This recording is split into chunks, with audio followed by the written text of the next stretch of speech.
Welcome to Leading Organizations That Matter, a podcast on the topics of leadership, organizational culture, and finding meaning and purpose in our work. I'm the host, Ray Spadoni, former CEO, current consultant, author, and speaker. Today's topic is, where does DEI belong when creating your strategic plan? First, though, a quick note. Thank you for the positive feedback on this podcast.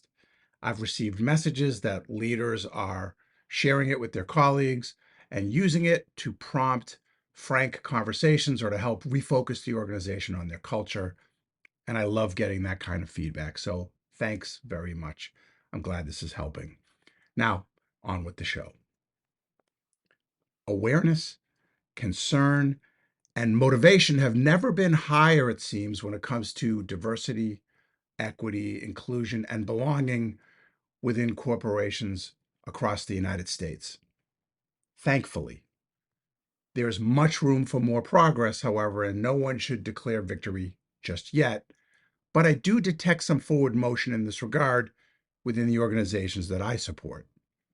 That said, as though organizations are pursuing strategic planning initiatives, the question of fit has arisen. So I thought I'd share a few thoughts and experiences from my recent work.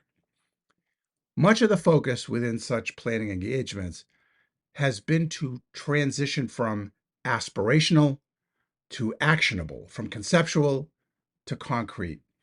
It's important to allow some breathing room for leaders to dream, to look up ahead and establish the big, hairy, audacious goals, as they say. But it's also vital to remain grounded, developing the specific tactics that will help advance the organization forward down that desired path. Often this is a balancing act between these two extremes: big picture pie in the sky, and also nose down baby steps. As organizations launch or enhance their collective efforts when it comes to DEI and seek to tangibly and demonstrably emphasize this work as a core value, it can sometimes feel a little tricky as to where to place it within the confines of a traditional strategic planning framework. For some organizations, it's quite important to name strategic pillars or primary focus areas for the future. These priorities are really just categories of work that, once established, will help the organization achieve their desired goals and organize their approach. So, why not lump all DEI work into one such pillar as a point of great emphasis and as a way of communicating that DEI belongs at the top strategic level all along with all other top tier priorities? That makes sense, right? Well, maybe not so fast. I'm seeing that these organizations are finding that organizing their plans in this fashion actually, and quite unintentionally, has the opposite effect. It places all DEI objectives into a neat box, separated away from much of the other ongoing strategic work.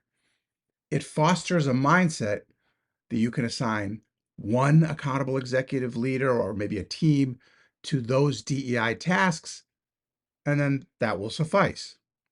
But there are other organizations who are resisting this urge. Instead of calling DEI simply one of the priorities, they are thinking of it instead as a unifying thread that seamlessly runs through the entire fabric of the strategic plan.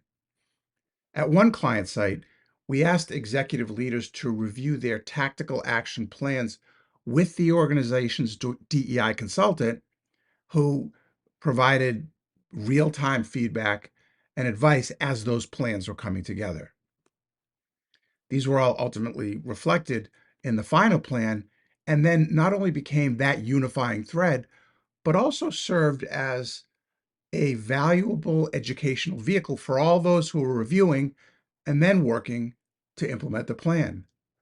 By considering this notion that DEI, quote, belongs basically everywhere in the plan, This organization better ensured appropriate focus and attention to their DEI commitment and all related objectives. This worked well, and so I now consider this to be a best practice in this regard. Thank you very much for listening. I hope you'll consider subscribing. How do you like that? Subscribing to this podcast, telling your friends and coworkers about it, and then providing a review on Apple Podcasts or your platform of choice. That helps people discover the podcast. So thank you. And then feel free to learn more about me and my work at redsail.advisors.com.